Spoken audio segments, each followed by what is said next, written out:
Gusto ko nga lang pala sa inyo ipapakilala yung pangalawa kong basher.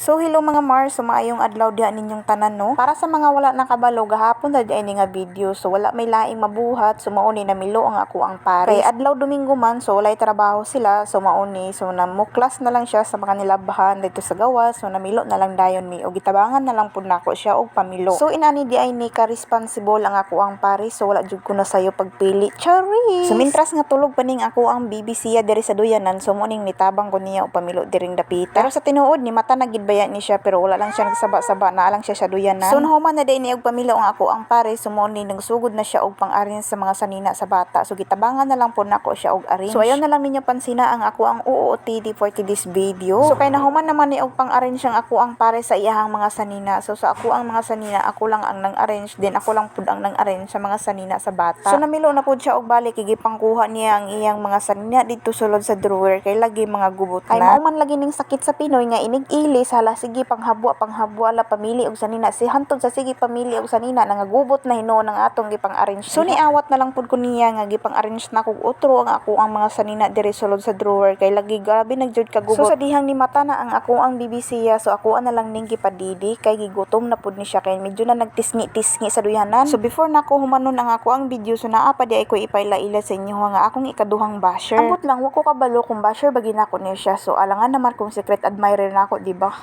So mao din ang iyahang comment, isa ka pa ding scammer ka din, pinapaniwala mo mga tao. Ning kalit raman to siya comment dito sa ako ang post, na mo lagi to iyang comment, ambot lang og unsay nakaon yan. Kalalaki mo pa namang tao, iwan ko lang kung asawa mo ba yung gumagamit sa account mo or ikaw ba talaga. So wala jud koy laing ikatubag sa iyahang comment, kay sa akong pagkabalo wala ko sukad ni dagan o pagkakapitan, pagkagawad diri sa kalibutan or pagka-mayor or pagka-presidente, kay wala ko sukad nagsaad sa mga tao. Speaking pod sa pagka-scammer, wala man po ko sukad ng scam kay wala man po ko sukad na dato. So dire na lang ko, bye-bye.